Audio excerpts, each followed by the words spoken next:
Mi gente, you already know who it is. It's the radioactive pop with Danny Limelight, United Wrestling Network World Heavyweight Champion. And make sure you tune into the Alliance blog every week. You heard it here first. Straight from Poppy. Okay, guys, we're back. Did you miss us? Because we missed you. Rules? There are no rules. What rules? This is a revolution, damn it! You'll hear things you've never heard before. What in the wide world of sports is going on here? Who are those guys? And then there's the other guys. We're the other guys. We're the guys nobody ever bets on. The following program is intended for mature audiences. Ladies and gentlemen, welcome to the show. It's time for the Other Alliance Guys podcast with your hosts, Tim, Dave, and Jeremy.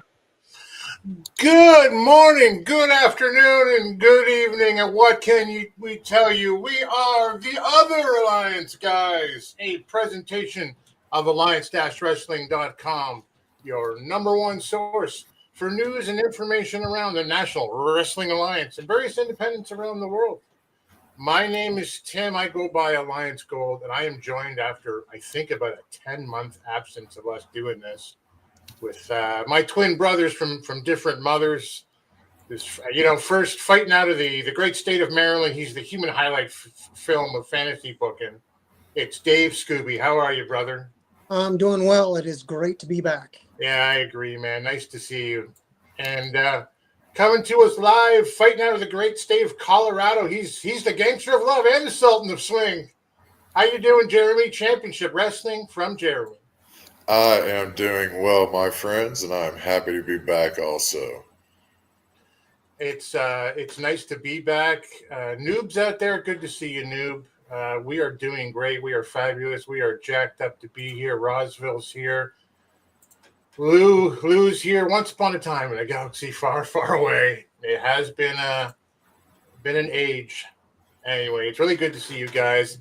We're going to be here Sundays at this time, 6:30 every week. If you're in the chat, say hello. We've always had a very active chat. I think this is episode 91, guys, of all of the shows that we've done. I took a guess, but there you go. Rick Del Santo, the professor. Ooh, good to see you, Rick. We are happy to be here. Thank you very much. We're going to touch on a few things this episode. We're going to do things a little bit differently than we did last time. And just briefly, we used to do, NW, like in the beginning, we used to do NWA USA. And then we do like the power recaps and other, stuff around the NWA. And I don't think anybody here watches the NWA anymore. Are you guys watching the NWA? No. No, see, that makes three of us. Yeah, real life gets in the way, and, sometimes some of us just do the whole Klingon discommendation thing to it, and that's the end, man.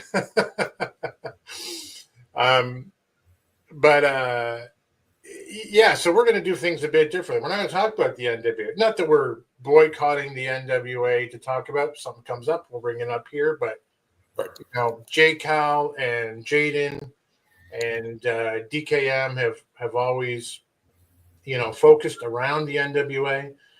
We also used to talk about United Wrestling Network, and we intend to do that, but it hasn't been around a lot lately for quite a while. So we've had to kind of shift gears in what we're going to do when we come back here. And one of the things that has brought us back, is each one of us is kind of going to do our whole thing, our own thing. Then we're going to talk to you in the chat as we always do. Noob's only watching NWA for Natalia Markova. We know, Noob. We know you love Markova. What a talent, though. Yeah. I'm going to be talking to you about something that we're building in the alliance-wrestling.com Hall of Fame that these two gentlemen are involved with, and that you are all going to be involved with as well. Jeremy's going to be doing his own championship wrestling from Jeremy segment, and where he's going to talk about any given week, whatever it is he's going to be talking about any given week. We'll probably have to change your intro sometime soon, Jeremy, because I think it's all UWN specific. But I believe so, yeah. Yeah. And then Dave's going to be doing his classic fantasy booking, but he's got a twist to it this time around, where he's going to be looking at it from more of a different perspectives, and he can explain all of that stuff when we get into that. So let's talk about it. Hey, Sam Retro, what's up, man? Good to see you. I got your I boxed up all my action figures, guys, and I took them to work today so that they can be mailed out to our friend Sam Retro tomorrow. Just not enough space in the house for all the stuff anymore, so Sam's the guy to give that stuff to. I'm going to talk to you guys right now, if I can. You guys don't mind. We'll start off with the Alliance Wrestling Hall of Fame. And what this is I spoke to Jay Cal and said, hey, a year and a half ago, we couldn't get the NWA to give us a Hall of Fame reintroduction for 75. Yeah. And it might even been 2 years ago at this point. And we really wanted to have the legends inducted. There's a lot of people in the NWA who are not in the NWA Hall of Fame. And we pounded on some social media doors and we politely asked, and we made a bit of a campaign. We have a whole, signing document online that I think we had, I forget how many people, but a bunch of them signing up saying, let's reintroduce the Hall of Fame. And we got a quick shutdown from actually, I think it was Joe Galley at the time, saying, we don't handle that. That was somebody else. And any further talk beyond that was kind of, but why can't those guys do it then? Or why can't you take it back? Or why can't we do a Hall of Champions? Or we just never heard anything again. So it fizzled and died. And I got to thinking about the Alliance Wrestling Hall of Fame and what we would do along that. So Jay's been doing this channel a long, long time, as we know. And he has covered the NWA, United Wrestling Network, independents, from all around the world I'm trying to remember, I think it's something like closing in on about 20 years anyway.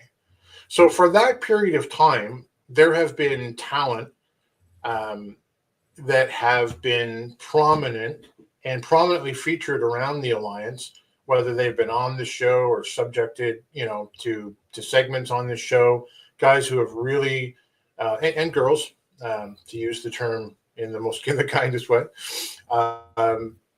who have really shone as professional wrestlers, men and women in tag teams as well, and managers and movers and shakers, which are the 5 categories that I've right now come up with.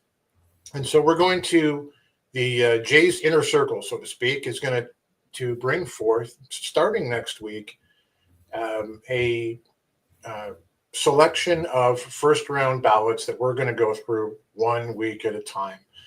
We're going to say, hey, here's more or less 50 people for the first year that we would like to see inducted over the year, like at least considered for induction by you guys, the Alliance family.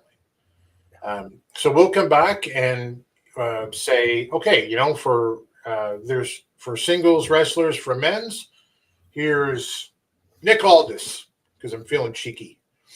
Here's Nick Aldis. Should Nick Aldis be in the Alliance Wrestling Hall of Fame? So there are these 2 guys, whether they like it or not, are going to take turns. Yeah, look what Sam put in. Make sure y'all put in Tyrus. Fuck no. Where's Billy? Tyrus's belly button is the hall that we will use for the Hall of Fame. We need Willie. We got to have Willie. That was good, though. That's good. You know what? Let's use Tyrus as an example. So one of these gentlemen will be 4, the individual going into the Hall of Fame and make that argument to you.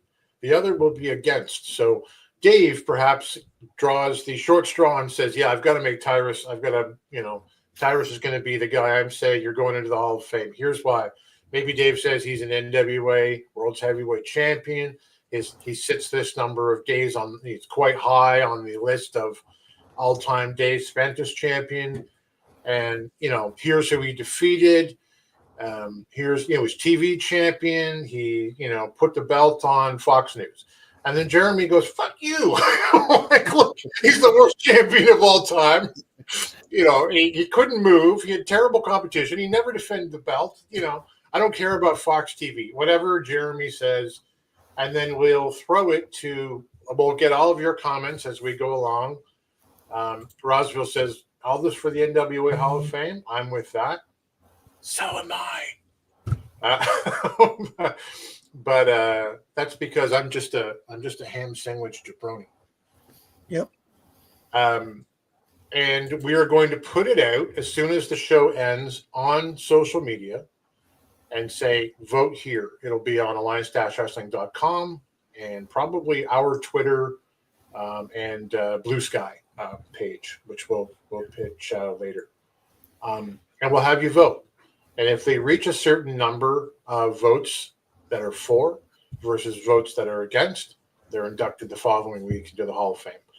And that's as close as we can get to, an NWA Centric Hall of Fame. But in a way, it's better because we get to include everyone and everything that's been involved in or around or focused on by Alliance Wrestling, including UWN and all the other independents, as we've mentioned over that time.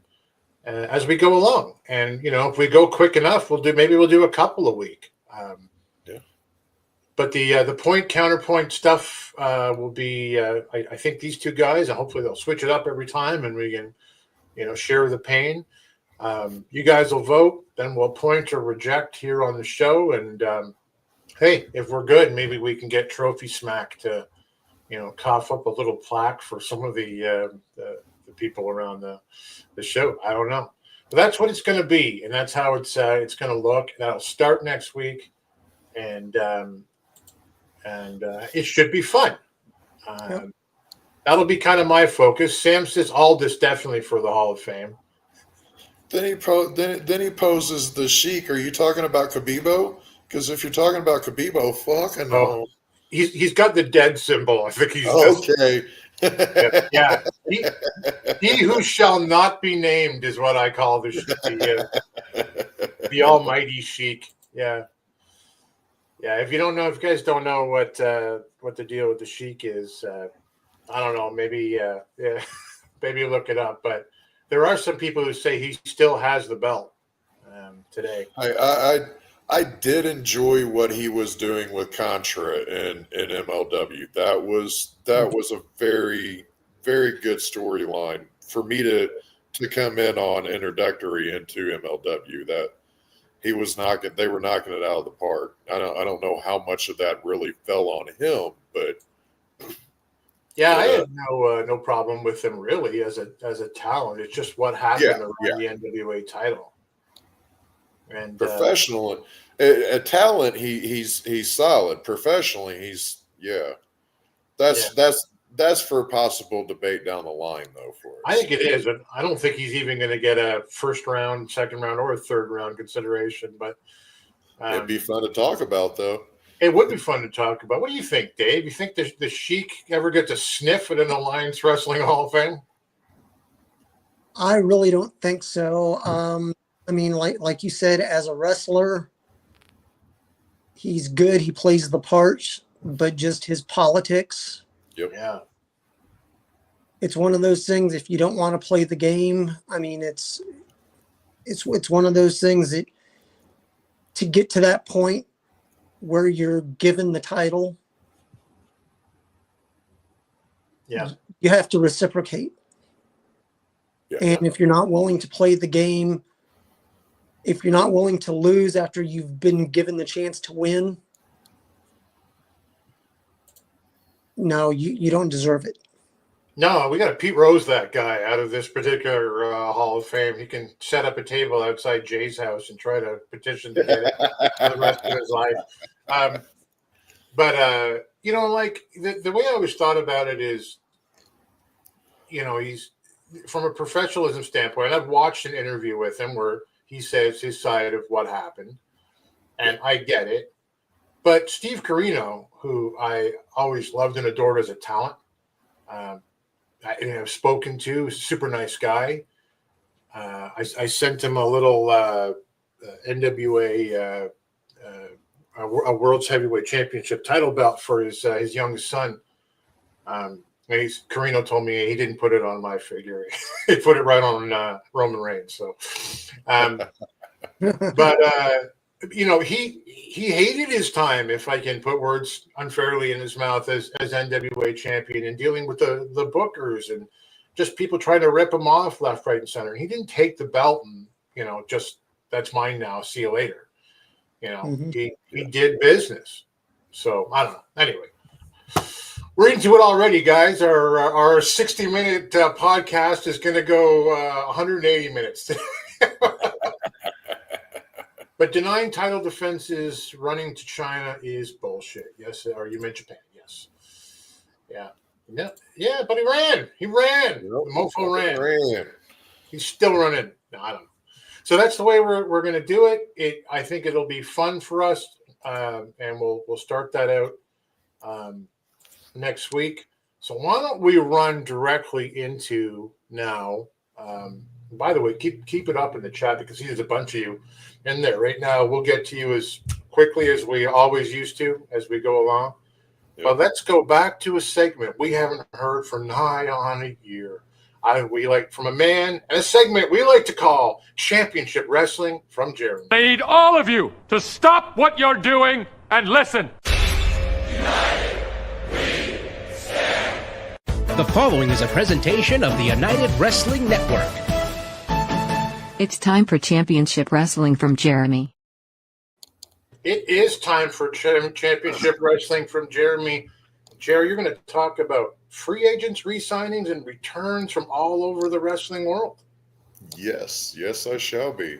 And as we stated in as the intro stated, this is kind of UWN branded, and I will be talking a little bit about UWN today, but we will be changing out that intro, so because I'm just not sure what's going on right now. But first off, we've got TNA and individuals that are coming up on contracts or their contracts have ran out. First off, we've got Eric Young. He's apparently been working without a contract. I couldn't find out how long that's been going on. But he's a former he's a TNA Grand Slam champion, a 6-time men's tag team champion, a 2-time Legends Global Television and King of the Mountain champion, and the only male knockouts tag champion. Guy gets around. At one point, he married ODB, so he's recently been teaming with Steve Macklin. They've been going up against a combination of Eddie Edwards and Brian Myers and or Dango from the system. Next, we've got PCO. He's through 2024, so his contract's up.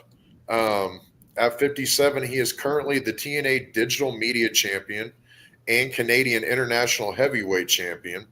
He's also recently been in a program with Steph DeLander and Matt Cardona. Going back to Brian Myers, he is another one whose contract is up. He was through 2024. He's currently been working with the system, as I stated, which is Moose, Eddie, and Alicia Edwards, and then also Dango. Another one that's coming up is Speedball Mike Bailey, and he's through 24. He's a 3-time X Division champion. Newsweek, I saw an article where Newsweek is reporting that he is expected to sign with AEW. So that will be Interesting signing for him. I don't think he'll get as much attention there as he has been in AEW. He's been a central, or TNA, I mean. He's been a pretty central figure there for a little bit. And we got Trent Seven. His contract was up in December, and he left. He's worked for AEW, NXT UK, Chikara, Progress, among many other promotions. He's well regarded in the business, so he's in his 40s now. I know that he was well thought of in NXT, so maybe he could end up in WWE as a producer or something. Any place he goes would be better having him. Yeah. Again, a good hand, great mind for the business. Another one that was up in December is Kushida. He had been kind of floundering there at the end. He was part of the Time Splitters and had been doing a lot of work with the Motor Shitty. Oh, I did not mean that at all, because they are far from it. Yeah, they're good. He had been doing work with the Motor City Machine Guns, and whenever they left, he kind of got lost in the shuffle there. Jonathan Gresham's contract is up in 25. Gresham made his TNA return last year, I believe, where his character was seemingly infected with something where he would produce a black ooze from his mouth, and he could infect others, but there was never a payoff to it. I don't know if he got injured or what, but there was never a payoff for that. I'm not sure what's in store for him. He is a talented man with a mind for the business, good on the mic, phenomenal in-ring worker, great technical wrestler. Him and Rhett Titus. What were they called? They had a Ring of Honor faction. I'm trying to think. All I remember is All Night Express with Kenny King. Yeah. Oh, I can't remember. Anyways, was it the Collective? It may have. Foundation. Roz put it in the Foundation, or Chris. Oh, that's it. The Foundation, yeah. And he's a solid character worker too. Great character builder and everything. Downside to him is he's just not a vertically endowed man. I feel that's kept him from doing more. But he would make a great junior heavyweight. Just fudge his build weight a little bit, or a cruiserweight champion. Again, you could build one of those divisions around him. I feel if you were looking to add that into your promotion, and he would be a good initial title holder to build that up. And then speaking of Jonathan Gresham, Jordan Grace, his wife, her contract is up. She's been recently seen on NXT, was well received by the crowd, and as soon as her music hit, they knew who she was. The NXT crowd was a great crowd to introduce her to. She came in on the Royal Rumble. They knew who she was. And she's expected to sign with the WWE, and I think that's going to be. She'll do good business there. While she's not as tall as, she reminds me a lot of China, as far as she's a power wrestler. She's a powerhouse female. So I think that Paul will do good business with her. Another one that is coming up, a big name for TNA, is Josh Alexander. His is up in the 14th of February. His wife, Jade Chung, chose not to resign with TNA in December of last year. She said her goodbyes at the December 14th taping, or the December 13th taping, I believe, and said her goodbyes. He has appeared for Maple Leaf Pro, which is Scott D'Amore's new promotion. taking the name of Jack Tunney's former Canadian promotion before it was absorbed into the WWF in '84. He will have his last indie match January the 11th at Wrestle Prestige. And he is the record holder, which I didn't know, but he's the record holder for longest TNA world champion reign at 335 days.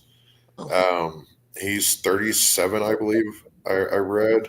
A hell of a talent in the ring. Solid on the mic. He's got a great character.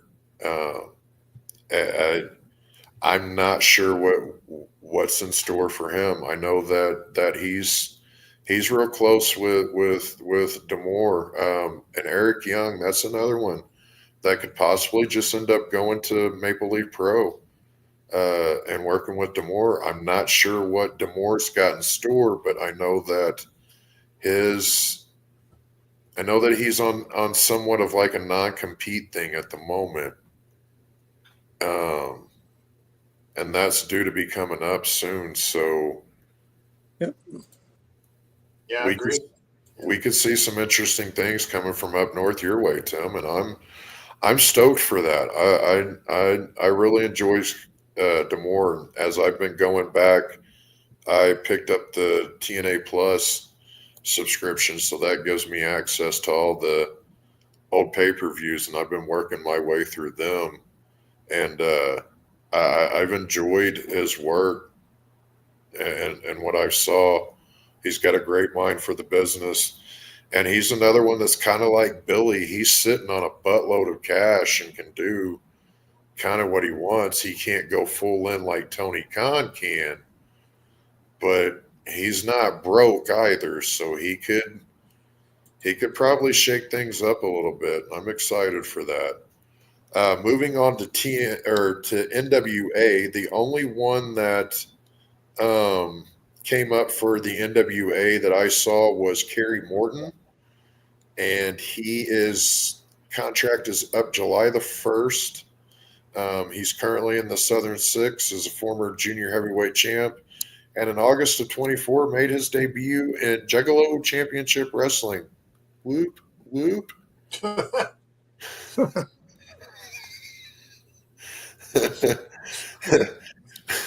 He turns 24 in April, and if this is what he plans on doing, if he plans on moving forward in the business, he still has plenty of time to hone his craft.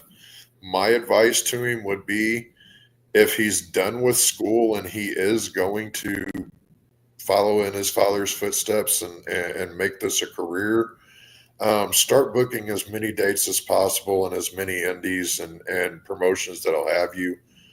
Because TNA schedule or NWA schedule is doing you no favors at this moment.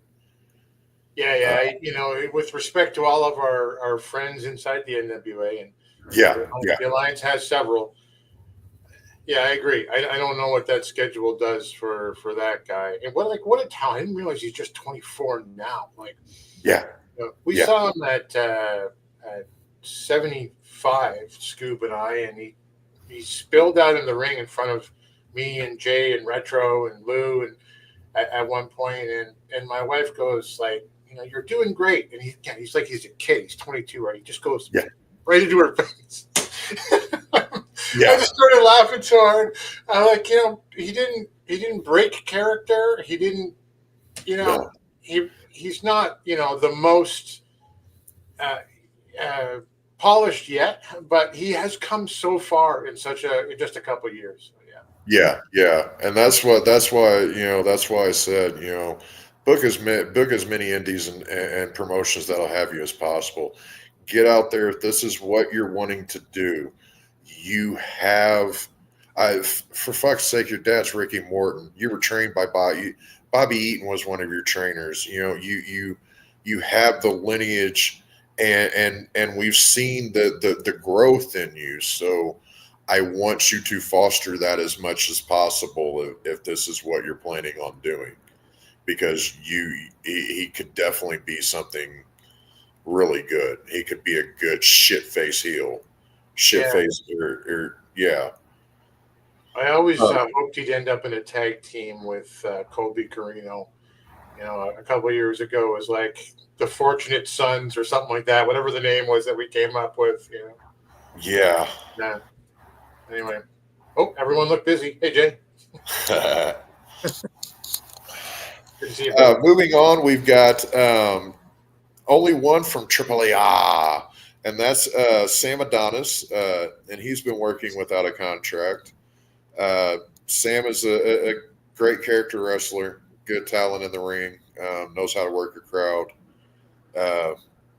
Getting up there in age, but still has a lot to offer. Then from there, we've got New Japan and Kevin Knight. His contract was up on the 29th of December. TJP's contract is up in January of 25. And then Gabe Kidd, who just had a really good match with Kenny Omega. And I've got a quote from him. Had a few things to say about Okada. And I pulled this off of Fightful, so I'm giving all credit to Fightful for this. I don't give a fuck what Okada is doing right now. He ran away from here because he knew the new generation were coming up and he can't hang anymore. He went to AEW for an easy paycheck. That's that. He went there to make easy money, and he's been joking around the whole time, looking like an asshole, looking like an absolute clown. It's not even a comparison. Greatest tournament wrestler of all time? Come on, man. You're walking around slapping people on the head like it's a joke. You slap my bald head like that, I'm going to get up and knock you straight out, you little prick. I'm not thinking about Okada. I'm going to deal with him when the time comes. It's not going to get to that. They want to keep all their guys away from me. They put them in the ring with me. I'm going to keep taking them out. I'm going to fucking hurt them, or I'm going to fuck them up and hurt them. That's what I do. I hurt people. I injure people. It sounds. I mean, it sounded a bit shoot, I guess, for lack of a better word at first, but it kind of wrapped up in a kayfabe-esque thing. Yeah, we're working a shoot there, to be sure. It's interesting. That's some strong words for what's considered still a young lion. You know, so that's I interested to see if AEW capitalizes on this and makes some money off of it. And then moving on to WWE, we have Kofi Kingston, Big E, and Xavier Woods' contract were up in December. Kevin Owens' was up at the end of the year. And then The Miz is going through 2025. And over in AEW, Jim Ross is up at this year. Goodbye, Jim. All those named from WWE and Jim Ross are more than likely expected to re-sign with their current promotions. Jim Ross, Tony's not gonna not renew Jim Ross's contract. He'll keep him. I don't know. I mean, I don't know. Just like if you're Jim, and I know he works all the time, and health has been an issue, but I don't know. Dave, do you think Jim Ross re-signs with AEW, or do you think he just kind of calls it a day? Well, I mean, if they just use him for the bigger premium live events, pay-per-views, whatever you want to call them, I would keep him around because, I mean, historically, he is one of, if not the best wrestling announcer that is known in the mainstream. I mean, you have your Gordon Solys, but you have to be a real historian to know about some of the other wrestling announcers. Jim Ross, he's been around for so long and he's been everywhere. Yeah. So, I mean, keep him around. Let him do some of the special events. and have him do the interviews. He can make or break some of these wrestlers just by doing a sit-down interview, maybe 5 minutes. Yeah. And pulling stuff out of them that no one else would think to talk about. But I mean, I think if Kenny Omega comes back to AEW, have him sit down with Jim Ross and explain the medical happenings, why he's coming back, and what he's going to do when he comes back. Yeah, no, that's a good point. And I mean, just use him. Jim Ross is a quote unquote influencer before there were influencers. Yeah. You would listen to him and you're like, okay, he's an announcer, but he has credibility. So he's not talking out of his ass. He's not just doing a promo. He's speaking how he feels. Yeah. Yeah. And he's always been good in those roles where he interviews guys. Yeah. Right on stage. Yeah. Yeah. Who else you got, Jeremy? Anybody else? I don't have any other contracts being up or re-signings, but I do have some returns. As I stated at the beginning of the segment, I was going to talk about UWN a little bit. On February the 25th this year at the Improv, if you're in the area, Championship Wrestling returns for a TV taping. You will see such talents as UWN World Champion Danny Limelight, Slice Boogie, UWN TV Champion Zicky Dice, Scorpio Sky, Carly Bravo, Alex Garcia, WWE ID prospects Ice Williams and Jordan Oasis, Big Mama, and even QT Marshall. Hell, they even brought in Brandon Cutlet in his face mask.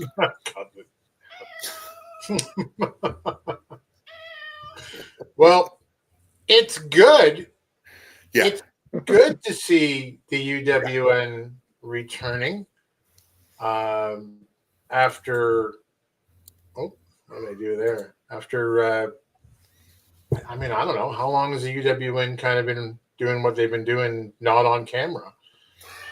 Kind of since we've not been doing what we were doing on camera. They're like, oh, the other guys are going away? Well, we'll shut down until they come back. No. But Memphis has been around, obviously. But yeah. But I haven't been. Memphis comes on, and I'm at work on Saturdays whenever it's on, so I don't get a chance to watch it really anymore. And then whenever I get home, I don't think about it. The last time I was watching, I wasn't too impressed. I need to go back and sit down and see what they're doing now. They're coming up on, I believe it's their 4th year anniversary will be in March is whenever they do their Super Brawl. So you're doing 4 years by then.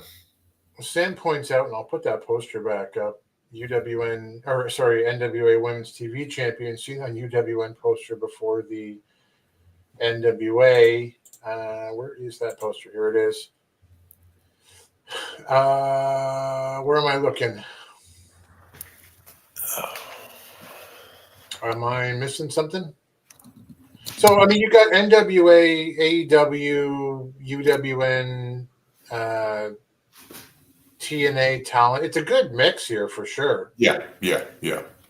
And I wish them all the best. Like they are, they are always championship wrestling has always been fun to watch, and obviously tied to the NWA for so long.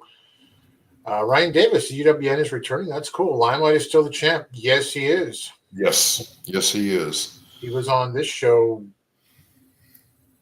I don't know, a year ago, something like that. He was champion. He was calling out Slice Boogie. Yep. And Slice is on that show. So yes, I do regret not having. Big Mama, thank you.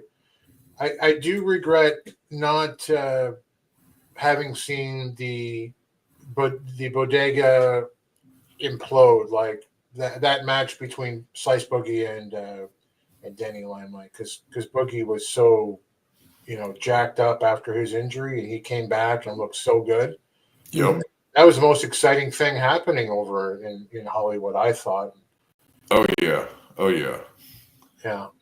I see the boss says that he'll be there. Yeah. Pictures, sir. Pictures, please. Slice is still coming. A year later, he's been waiting for all of this time. That's great. Hey, Steve G, good to see you, man. I saw you in the chat earlier, but long time. Yeah, I was big on the bodega. Yeah. Yeah.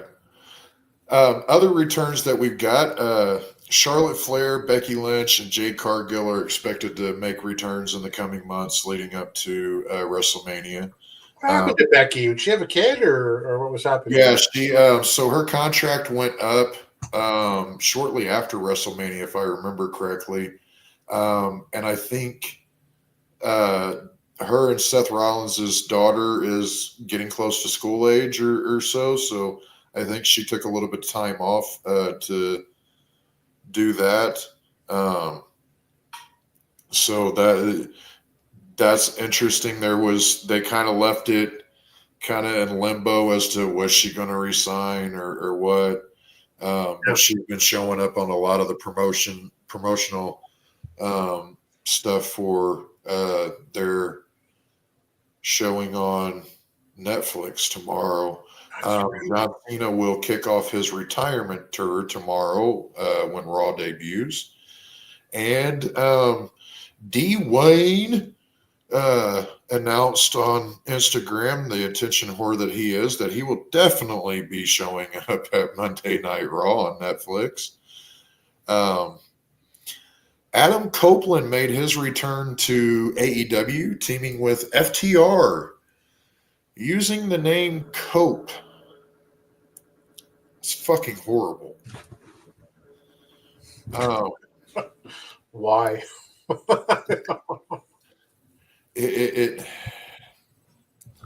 I'm questioning praise that I have given this man in the past. Well, you think you know him, Jeremy. Huh? You think you know him, and then he goes out and calls himself. I see what you did there.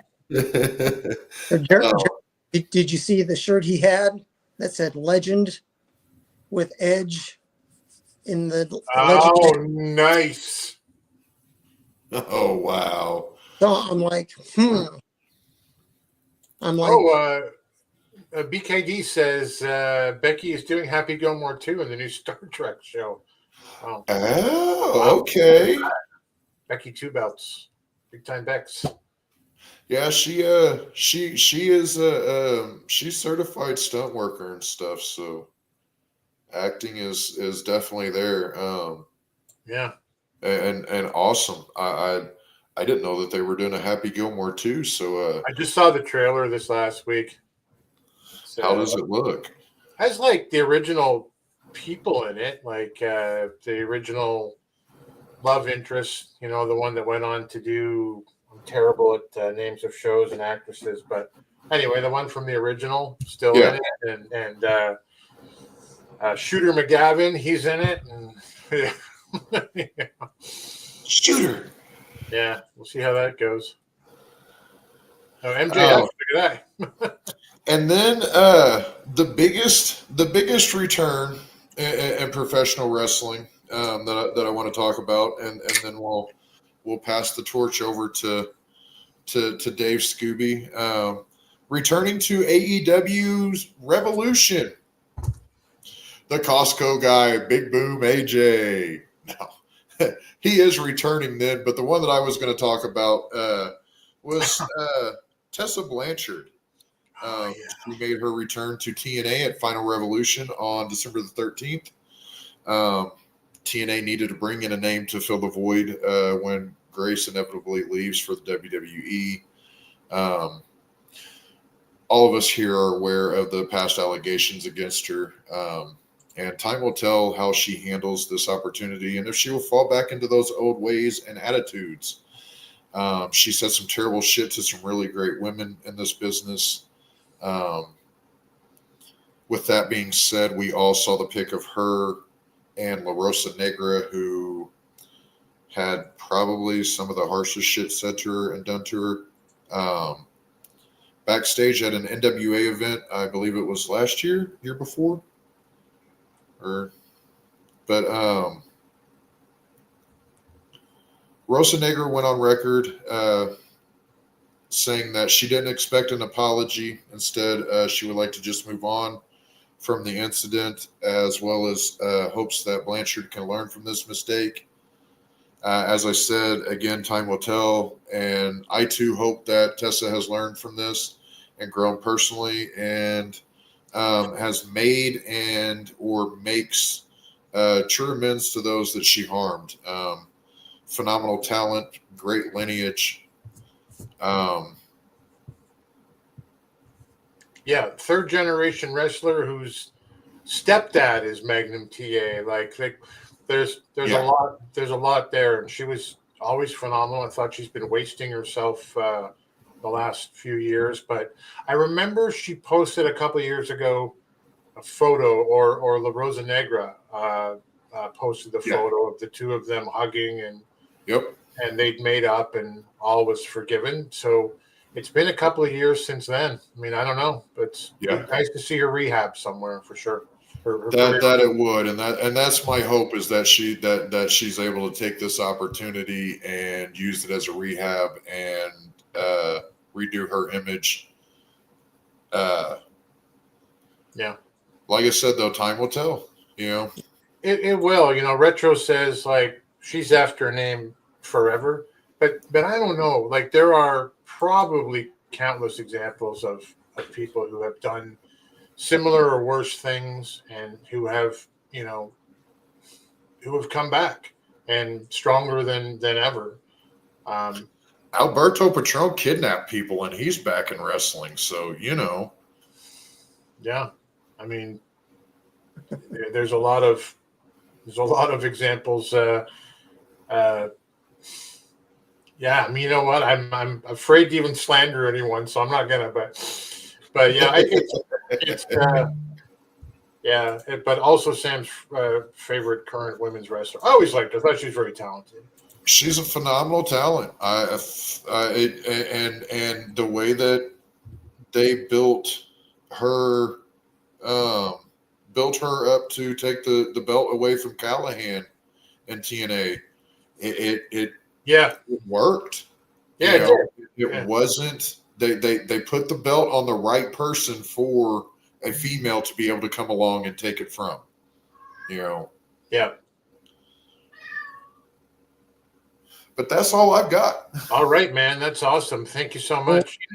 I was just looking up in the background some of the people you mentioned for different reasons, and PCO's 57. You said, eh?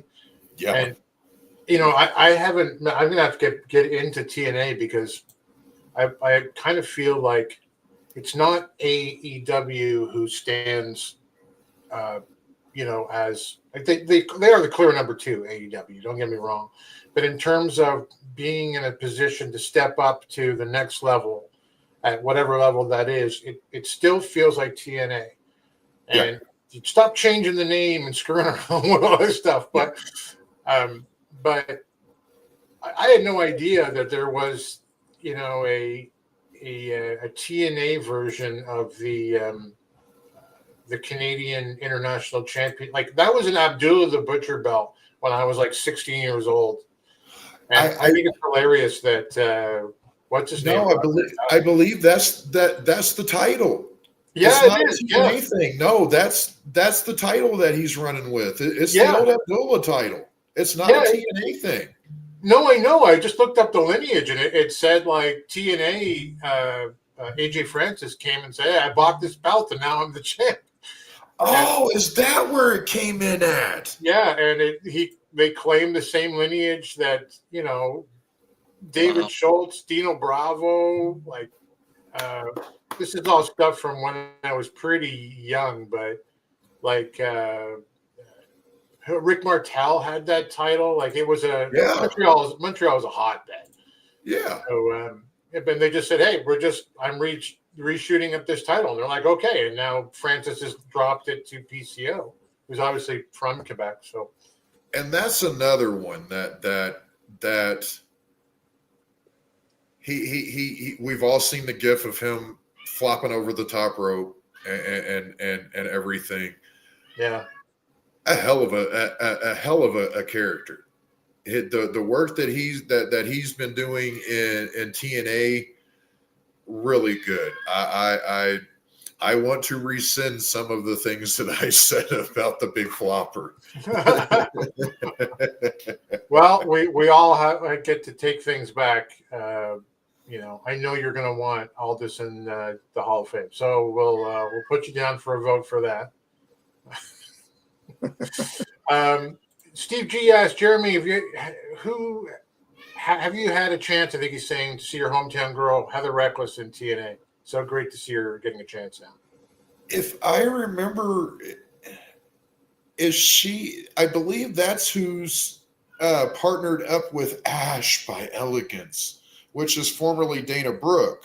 Right.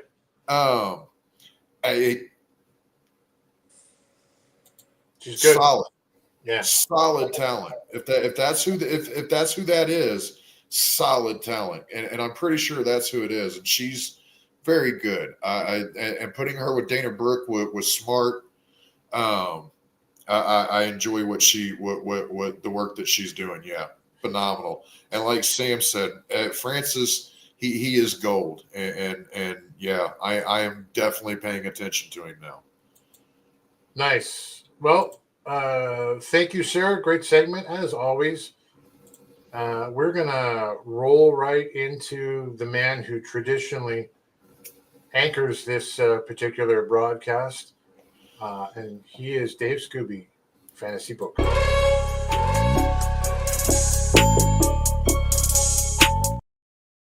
Man, I love that song. It sounds like Scooby's gonna come out like through the shower curtain, you know. Yep. People with his book. I have no idea how I did it. It's a bunch of different it's a bunch of different free little sound clips that I weaved together. Cool. Just as we, sorry. I respect you, Booker Man. Is the segment Dave Scooby, our fantasy booker? You're doing a little twist on fantasy booking this time around. Tell us about it. Well, we're going to be looking at historical wrestlers and possibly storylines that were either good, bad, or the ugly. We'll ask the question, what if? Now, I'm going to give you an example this week, and I'll dive deeper into it next week. But it's coming up on 50 years. It'll be 50 years in, I believe, October. Back in 1975, Ric Flair was in a plane crash where he broke his back. He came back about 6 months after that. After he had rehabbed, he was down maybe 50, 60 pounds, had lost his big muscle-bound look, and was more of a finesse wrestler. But what happens if Ric Flair had never come back from that plane crash, if he had just retired? Now we're looking at, if he didn't return to wrestling after that plane crash, how would the NWA have been? How would have WWF been when he went there? Right. Think about how many titles and how many events and how many main events and how many wrestlers Ric Flair made. That, okay, you're looking at Ric Flair and go, if he wasn't champion, if he would have retired, who would have carried the NWA? You would have had, Harley Race for the 70s and into the 80s, but Harley Race even went to the WWF at that time. Would Greg Valentine been a possible NWA champion? Would Tommy Rich have been a champion? He was champion, but a very short time. Would Tommy Rich have had a longer reign? What would have happened with Kerry Von Erich? Would he have been as big as he was when he won the title in Texas? If Ric Flair wasn't around to make this stuff happen? What about, I mean, think about this. The Four Horsemen. If Rick wasn't around, would Arn Anderson even be Arn Anderson? Nope. Would the Four Horsemen even exist? Yeah. What would have happened to J.J. Dillon? I mean, okay, you have Kerry Von Erich. Rick made him outside of Texas. In Texas, he was huge. Outside of Texas, when he won the belt, that made Kerry for that time and place that he was the champion. But then you look at it, okay, Crockett Promotions. What about Sting? If Ric Flair was never there to make Sting, would Darby Allin be where Darby Allin is today without Sting being where he was? It's one of these, it's like the movie The Butterfly Effect. Yeah. If something doesn't happen, something else doesn't happen, the dominoes don't fall one way, they fall another way. Who would have known? I mean, if Rick would have retired, would Charlotte be wrestling? Would Reed still be alive if he wouldn't have gone into, quote unquote, the family business? Would David have gone into the family business if his dad would have retired? If he had nothing to look on of, hey, I have to keep the family name going, that Ric Flair would have just been one of those quote unquote unfortunate wrestlers that due to injury never fulfilled what would have happened. But you always go, well, what if? If he had retired after the plane crash, well, there'd be no dirtiest player in the game. Would there be a figure four? No Nature Boy. Yeah. Sorry. Yeah, there's no Nature Boy. No. It's like no styling and profiling. Well, next week I'll go into depth and look at, okay, title runs. How many people did he make? I mean, you look at bouncing back and forth between Harley Race and Ric Flair, they made other people. But I mean, Sting was one example. What about Lex Luger? Think of all the people that were in the Four Horsemen. If there was never a Four Horsemen, would Dean Malenko have been where he would have? I hate to say it, but Chris Benoit. Right. He was part of the Four Horsemen at one time. It's all these different dominoes falling one way or another. And like I said, the butterfly effect, that if one thing doesn't happen, another thing doesn't happen. Ric Flair was in TNA. Fortune would have never happened. Or if it did happen, it wouldn't have been the way it was looked upon. He was also in WWF with him and Elizabeth and him and Macho. Yep. Him with with Big Gold in the WWF and it being blurred out. What would have happened if, I mean, when he came back his second run, they had Evolution. Would Batista be where he would? What about Randy Orton? Damn. Rick helped make all these different people. There would have never been a retirement match if he would have retired back in 75, and Shawn Michaels may not have been the person to retire him in the WWE. But I mean, you look at it, I mean, what would pro wrestling be without the Nature Boy? That you'd have Nature Boy Buddy Rogers and you'd have Nature Boy Buddy Landell. Right. There wouldn't be a Ric Flair. There'd be no Flair for the gold. Oof, yeah. No styling and profiling, jet flying, limousine riding. It's all in the past. A life without woo. Yeah, there'd be no woo. Think about that.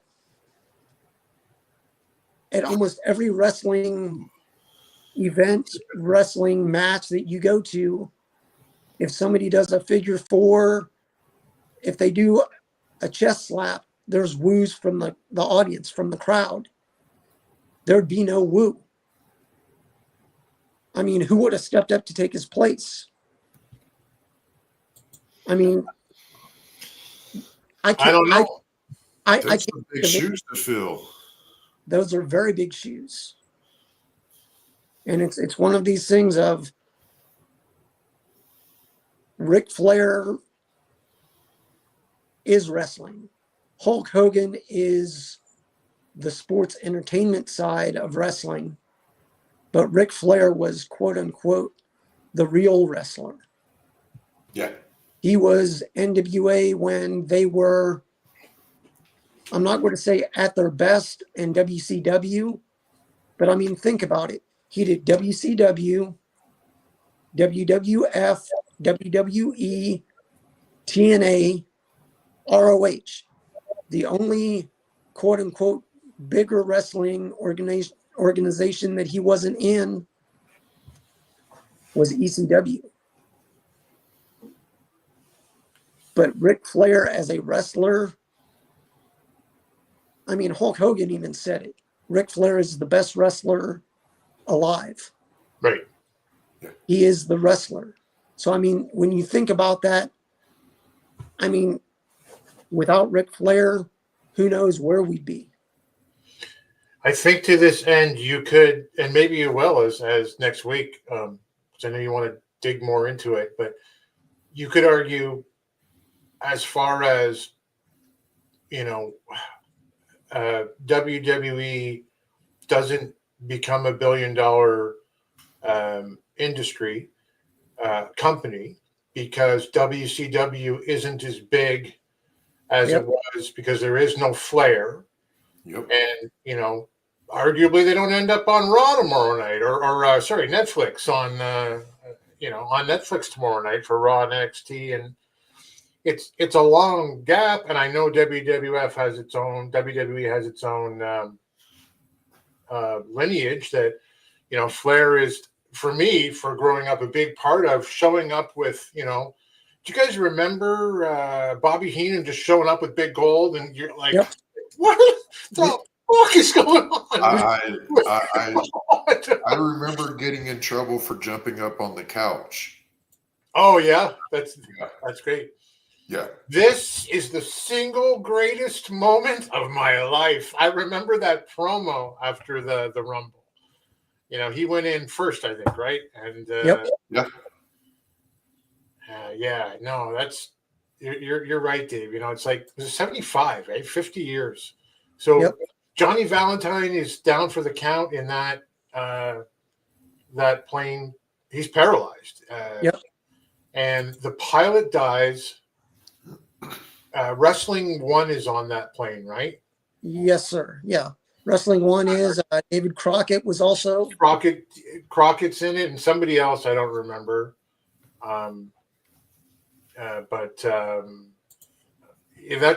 That's exciting. Like Flair's back like 3-4 months later when they tell him you're done. You'll never wrestle again. Yep. Yeah.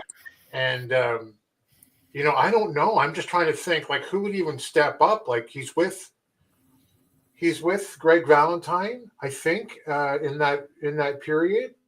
Yeah. But that guy, I don't know. I mean, I'll be going into some of his title wins, who he helped make, and it's one of these things of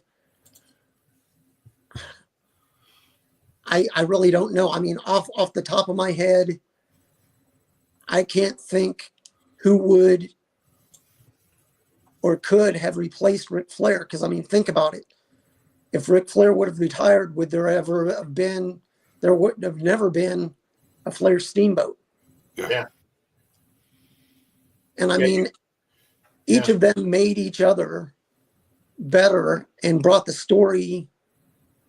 I mean, that was one of those things of back in those days, those were wrestlers that could do Broadways. and they were wrestling 5, 6, 7 times a week. And it's all these. That's it, and that's the crux of it for me. Was Austin Idol on that plane? No, I think it was Bob Bruggers, but that's a different crash where he was down even longer. I think Idol was, but I think you hit on it there, Dave. It's not like, well, who's the new Flair? It's funny because I immediately think Greg Valentine because he's blonde and he's got the long locks, but Greg, if Greg was ever going to be that guy, and then it had to be a guy who could go Broadway, every night of the week. It had to be somebody who wanted this life like Flair did. And, you had Harley, like you said, you could have had Harley a bit longer, but who would have been after that? I don't know. We never got the impression that Kerry wanted that every night for Kerry lasted, rest his soul, but you also look at if Flair wasn't around and the Four Horsemen weren't around, those wrestlers still may have been around, just not together. You think of, Barry Windham, what he could have done. Right. You think of, thinking back, Scott Hall goes all the way back to AWA with Big Scott Hall. Yeah. And the mustache, and him, and Scott Hall is one of those other guys that was never a champion. Right. He may have been a tag champ or not an undercard, but intercontinental, but he never held the 10 pounds or was never a quote unquote champion. Lou says Ted, and I would agree. I think he might be a great candidate. Yeah. And Steve G says Dusty Rhodes, but Ric Flair is the greatest wrestler ever to lace up pyramids. And Dusty was, for what Dusty did, being booker, he was very good at doing the booking, and he put himself over when needed. But without somebody to antagonize him, who knows? You could have had, maybe Stan Hansen would have been bigger in the United States rather than over in Japan if Ric Flair wasn't there to be holding the belt. Maybe. That they would have decided, but who knows? You imagine Stan Hansen throws Big Gold under his truck tires, mails it back to the Crockett's. Anything could have happened. I love that you're going to go through this like in it's not sort of a one shot. You're going to go even deeper. That's awesome. Yeah.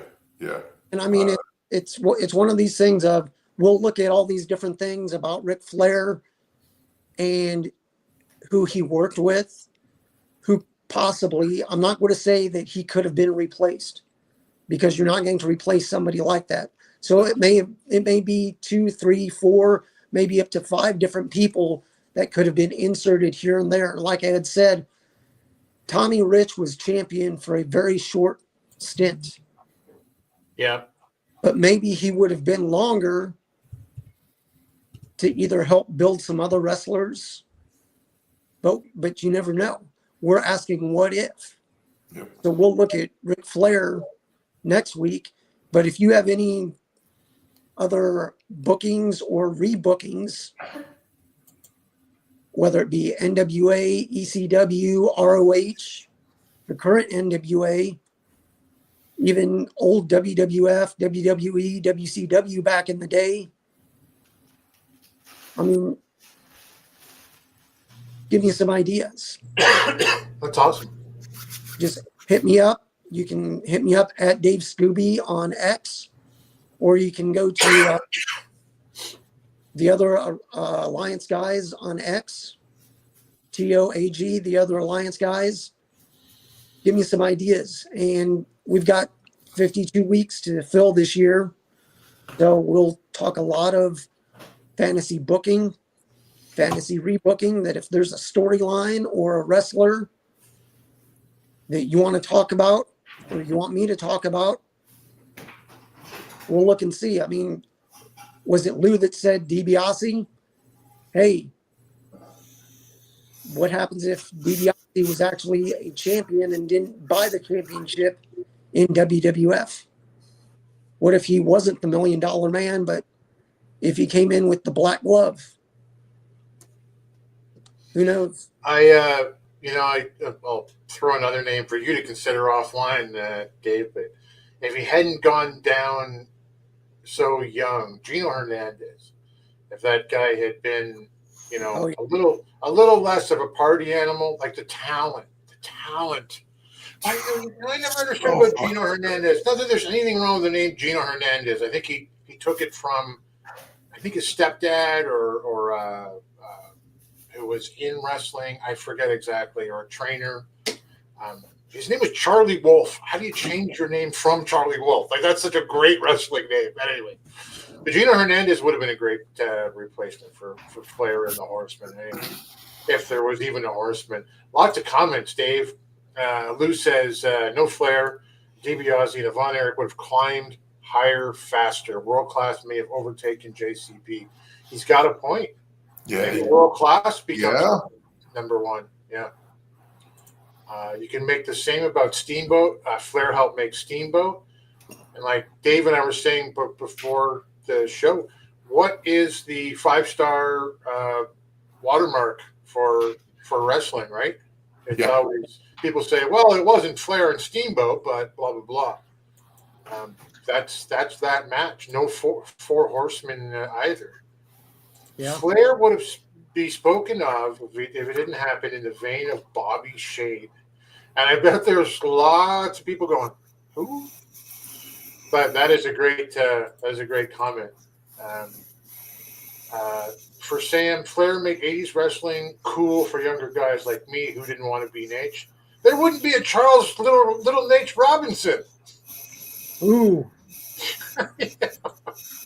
I probably wouldn't have gotten myself into so many fights in school if I hadn't been trying to copy Ric Flair's promos on people. Yeah. Yeah, I wouldn't have been stuck in Jeff Hiscock's figure 4 leg lock on the school grounds in grade 11, I want to say, for about an hour, refusing to submit, crying my eyes out like a little baby. I still limp a little. Yeah, we all wanted to be Flair. We all remember these little moments from our childhood. The first match I remember I always talk about was Bruiser and Abdullah. But I remember being, 12, and you couldn't see the NWA in Canada unless you were going to Maple Leaf Gardens. There was no broadcasting coming up here, right? I can remember tuning into George Michael Sports Machine, if you guys remember George Michael Sports Machine, and interviewing Flair. And it was as out of character as you could in 1983, 84. Yeah. And when he's just like, you're the baddest man, you're the dirtiest player in the game. He's like, I'm not a bad man, George. I'm just a man who does whatever he needs to do to be the best in the world. And I'm like, who is this? Like, what is going on here? And it made me tune in. So, he affected so many different, aspects, both big and small for us as fans as well. Hey, look at this. Hola, amigos. Hola. Bruiser, says Sam. Ooh. Bruiser Brody? Dick the Bruiser? Which Bruiser are we talking about? Did you guys hear the Dick the Boozer jokes on Cornette's podcast? That's pretty funny. What did I do, Lou?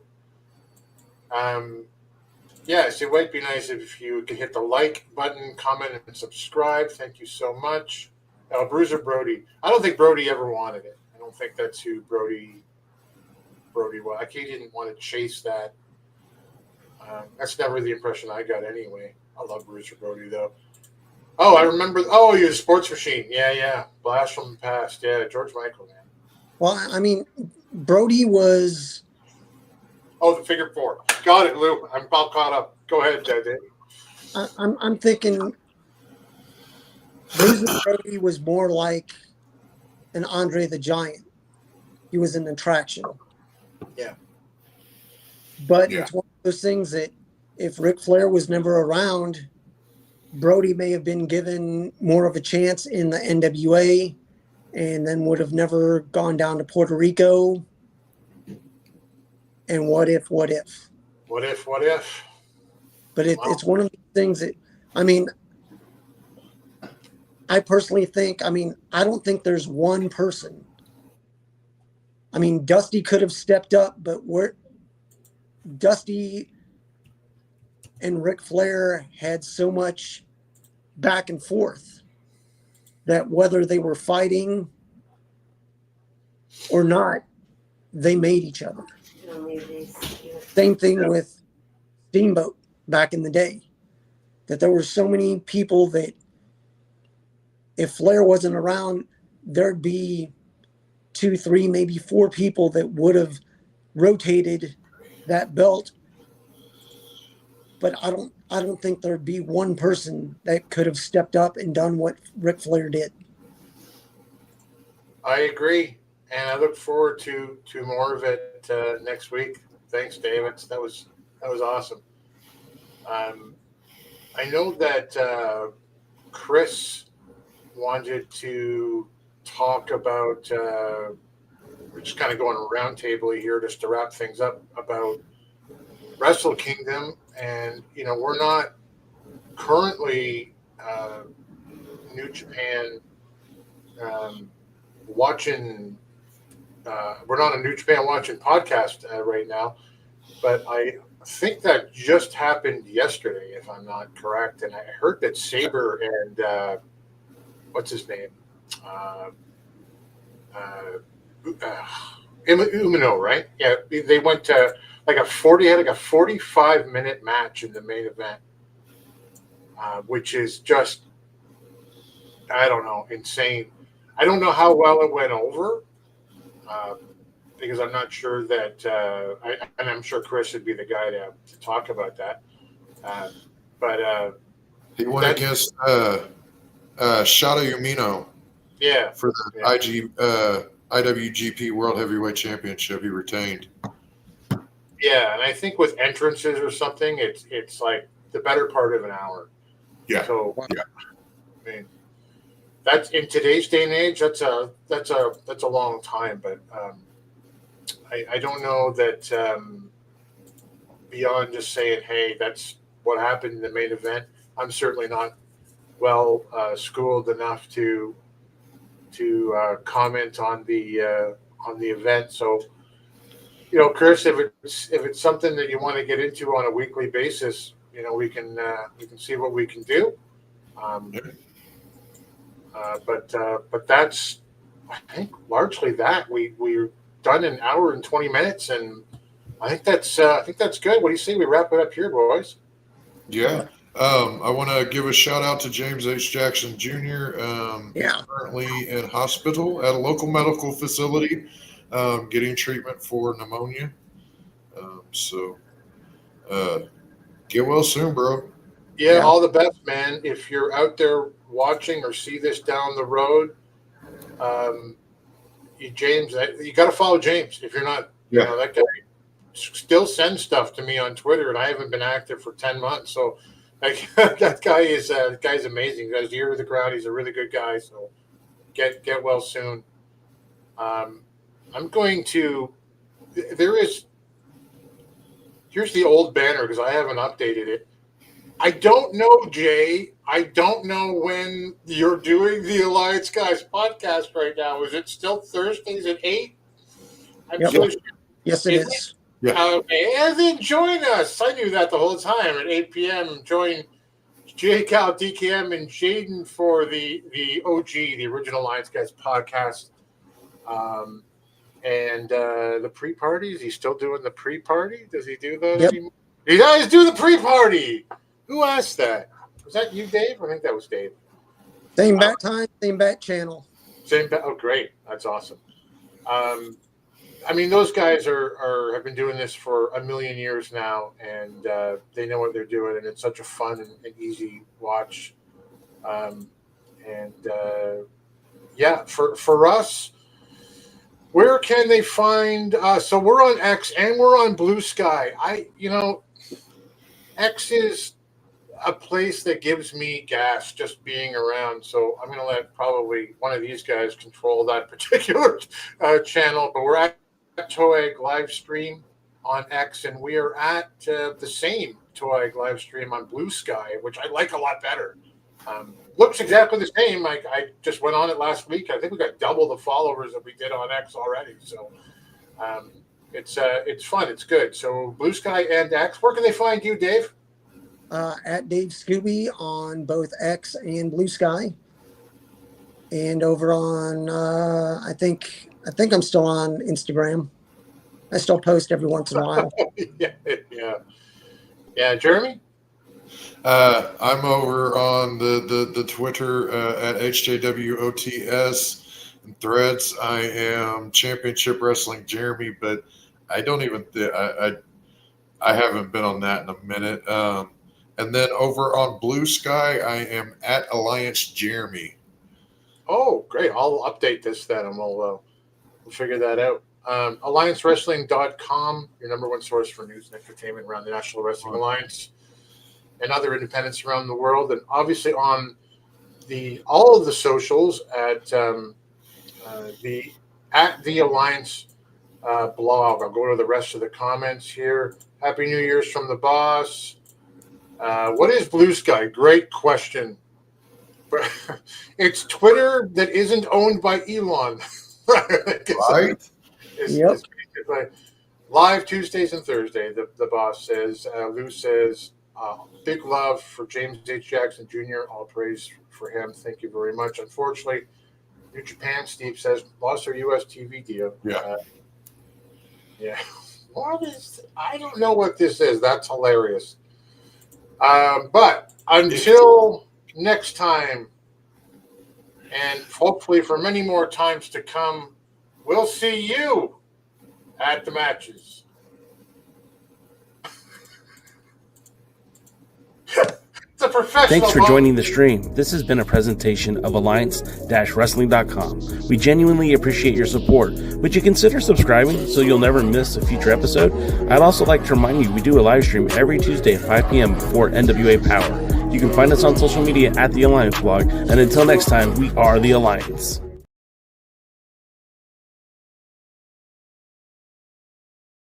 Thanks for joining the stream. This has been a presentation of Alliance-Wrestling.com. We genuinely appreciate your support. Would you consider subscribing so you'll never miss a future episode? I'd also like to remind you we do a live stream every Tuesday at 5 p.m. before NWA Power. You can find us on social media at The Alliance Blog. And until next time, we are The Alliance.